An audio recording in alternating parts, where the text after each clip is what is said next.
മലയാള cinema പ്രേക്ഷകർ ഏറെ ആകാംക്ഷയോടെ കാത്തിരിക്കുന്ന ചിത്രമാണ് എമ്പുരാൻ.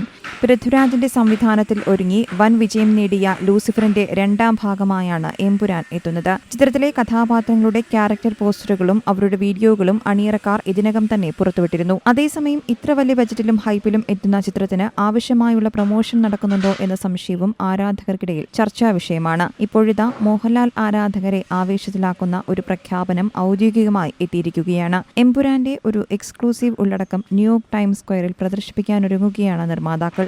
ആശീർവാദ് ഹോളിവുഡിന്റെ സോഷ്യൽ മീഡിയ പ്ലാറ്റ്ഫോമുകളിലൂടെ ഇക്കാര്യം അറിയിച്ചിരിക്കുകയാണ്. ചിത്രത്തിൽ ഒരു പ്രധാന കഥാപാത്രത്തെ അവതരിപ്പിക്കുന്ന Jiju John March 16 New York times സ്ക്വയറിൽ എമ്പുരാന്റെ എക്സ്ക്ലൂസീവ് ഉള്ളടക്കം പ്രദർശിപ്പിക്കും. എമ്പുരാൻ റിലീസിനോടനുബന്ധിച്ച് യുഎസിൽ ഒരു ഫാൻസ് മീറ്റപ്പും സംഘടിപ്പിക്കുന്നുണ്ട്. ആശീർവാദ് ഹോളിവുഡിന്റെ ഇൻസ്റ്റാഗ്രാം പേജിലൂടെ ഇതിന്റെ കൂടുതൽ വിവരങ്ങൾ ആരാധകരെ അറിയിക്കുമെന്നും ജിജു ജോൺ അറിയിക്കുന്നു. UA 16+ വിഭാഗത്തിലാണ് ചിത്രം സെൻസർ സർട്ടിഫിക്കറ്റ് നേടിയിരിക്കുന്നതെന്നാണ് വിവരം. ഫ്രാഞ്ചൈസിയുടെ ആദ്യ ഭാഗമായി ലൂസിഫറിനേക്കാൾ ദൈർഘ്യമുണ്ട്. പുറത്തുവരുന്ന വിവരമനുസരിച്ച് എമ്പുരാന് ലൂസിഫറിന്റെ ദൈർഘ്യം 2 മണിക്കൂർ 52 മിനിറ്റ് ആണെങ്കിൽ എമ്പുരാന്റെ ദൈർഘ്യം 2 മണിക്കൂർ 59 മിനിറ്റ് 59 സെക്കൻഡാണ്.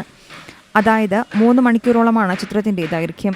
സെൻസർ ബോർഡ് ചിത്രത്തിൽ നിന്ന് കട്ട് ചെയ്തത് വെറും 10 സെക്കൻഡ് മാത്രമാണ്. ഇതിൽ 4 സെക്കൻഡ് ബോർഡിന്റെ നിർദ്ദേശാനുസരണം മാറ്റി ചേർത്തിട്ടുമുണ്ട്. News desk Zee Malayalam news.